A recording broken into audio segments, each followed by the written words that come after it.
Ontario allows schools to return to in-person classes. Dan Kearns, Local Journalism Initiative reporter for The Standard. Durham, Kawartha Lakes. Elementary and secondary school students across Ontario returned to in-person classes on Monday, January 17th. We believe so strongly children need to be in school and that they are essential to the mental and physical health of a child and to their academic success. We have been cautious throughout this pandemic, and we've pivoted when required to ensure we protect our schools, our communities, and our collective progress as we work together to get kids back in school and our lives back on track, Ontario Education Minister Stephen Lecce said at a press conference on Wednesday, January 12th. Minister Lecce added the return to school would see strong protections in place and stated the reopening of schools is fully supported by Ontario's Chief Medical Officer of Health. The government had originally planned to allow in-person learning to begin on Wednesday, January 5th. However, earlier this month, the provincial government announced they were delaying the reopening of schools and having schools pivot to virtual learning instead due to increased COVID-19 spread in Ontario. Minister Lecce announced the government will be providing schools with rapid antigen tests. Staff and students will receive 2 tests each as an initial supply, with over 3.9 million rapid tests shipped to schools as we speak, ready for January 17th, he stated. Kawartha Lakes to investigate Woodville water capacity. Dan Kearns, Local Journalism Initiative reporter for The Standard. Kawartha Lakes. The City of Kawartha Lakes is looking for some clarity on the village of Woodville's future capacity for expansion. At a Committee of the Whole meeting on Tuesday, January 11th, councillors voted to have city staff create a report for council regarding an update on water service capacity of the existing system in the village of Woodville. The motion brought forward as a memorandum from Ward 4 Councillor Andrew Veal also stated the report should include information on existing capacity availability for future development and the feasibility of service expansion, including existing test well capabilities and use. At the meeting, Councillor Veal explained what he was looking for with this motion. Quite simply, is there sufficient capacity or not? If there's not, what is the issue and what is the plan to correct it, he explained. In the memorandum, Councillor Veal wrote that since 2015, staff concerns about the water system have curbed expansion in Woodville, and he's asking for City Council to look at the data pertaining to existing capacity availability and make a decision so the community may be permitted to grow and prosper as other communities within the city are. Councillor Veal said, "There's been many studies done, but there's been no action taken on them. As it was a Committee of the Whole meeting, the approved motion still needs to be ratified at a council meeting later this month." Kawartha Lakes taking action to protect city from feral pigs. Dan Kearns, Local Journalism Initiative reporter for The Standard. Kawartha Lakes. The City of Kawartha Lakes is taking action to protect the municipality from feral pigs. At a Committee of the Whole meeting on Tuesday, January 11th, councillors voted to have city staff initiate public education on the environmental damage and risks of allowing an invasive feral pig population to be established in Kawartha Lakes, including the need for public reporting of all sightings, as well as actively monitoring sightings of feral pigs reported in the provincial database from within Kawartha Lakes. The approved motion also called for staff to create a report later this year regarding a recommended program to deal with feral pigs in Kawartha Lakes. As it was a Committee of the Whole meeting, the motion still needs to be ratified at a council meeting later this month.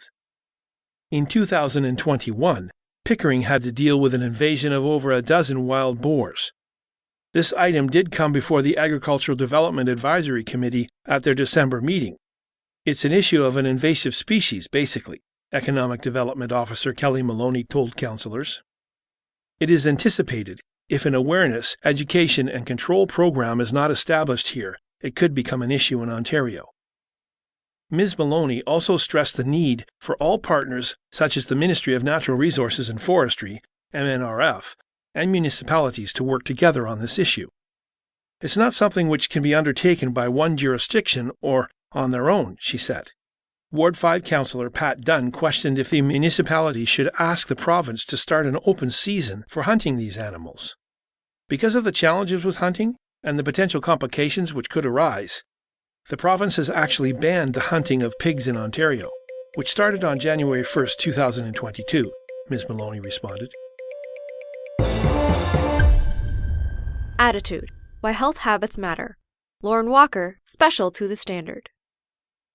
This being our 4th lockdown, I'm finding I have a lot more time on my hands. I'm reminded of a quote from my favorite poem called Attitude by Charles Swindoll. Life is 10% what happens to us, and 90% how we react to it. I'd like to share how I'm choosing to spend my time with you. I believe a healthy attitude starts within. Here are a few healthy practices I instill every day. 1. Healthy eating. The food you eat fuels the body and mind. I personally try to limit processed sugar, and I never eat out. Sugar is linked to higher levels of anxiety and inflammation.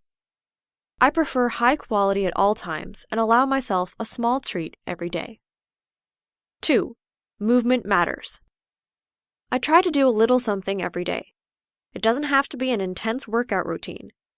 Exercise is linked to the release of dopamine in the brain. This is what I call a happy hormone. 3. Get out. Don't underestimate the benefit of nature. Fresh air is so rejuvenating. I also find it helps me sleep a lot better as well. 4. Sleep well. Rest is when your body and mind repair. A good night's sleep makes me feel much more positive so I can take on the day. 5. Feed the soul. I take time to focus on being quiet every day. I love to write and paint. It takes me out of my own mind and allows me to be creative. I can only control how I react to the situation around me. It takes time and practice. If your attitude needs a change, then it's up to you to change it. Healthy habits foster a healthy attitude. Aging is not what it used to be. Tina Y. Gerber, Special to the Standard. Over the last few years, I have noted the contrast between the baby boomer seniors versus the Depression-era seniors. The main difference, in my opinion, is seniors of today want control. They want control over their lives, as well as how they live and experience life. In my opinion, control is definitely the biggest issue. The baby boomers want to have a say in all areas of their lives, from what is done for them, how they will age, and what they will do in their retirement years. Baby boomers were born between 1946 and 1964, soon after World War II, and are currently between the ages of 57 to 75. Shh, that's me, don't tell anyone. From 1946 to 1964, life experiences were completely different. The effects of the war and the Great Depression had started to subside, and people began to feel more optimistic about having a better future. Attitudes, behaviors, and society were vastly different from the previous generation. Canada's birth rate blossomed due to improving economic conditions, so people had larger families.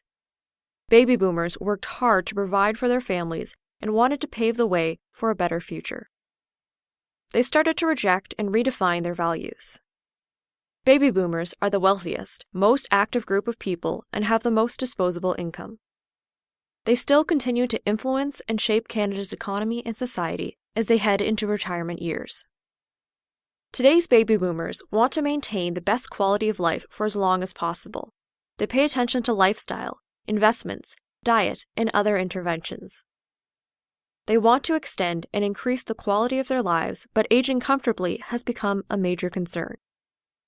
It would be amazing if we all had an incredible quality of life and could drift off to sleep and die peacefully at 101. Sadly, this rarely occurs.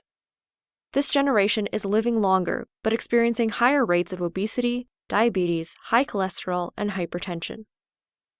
Whether you are a part of the Depression era, Baby Boomer, Generation X, Centennial, or Generation Y, it is important to keep fit and follow healthy guidelines. Let's all age gracefully together. Everyone deserves to live a full and active life. Staying active keeps the mind and body sharp. Exercise regularly, whether playing sports, going for walks, or doing simple exercises from your chair. Get enough sleep. Eat a healthy diet with lots of fruit, nuts, and vegetables. Avoid sugar and processed or starchy foods. Breathe deeply. Quietly reflect and relax. And if you're inclined to, pray to God, as all this will calm the body and mind to enhance your immune system. Remember, keep your brain active and stick to a daily routine. Life, in general, can be exciting and empowering, whether you are young or young at heart. Happy New Year's. The Standard Podcast was produced by Greenstream Studio for the Standard newspaper.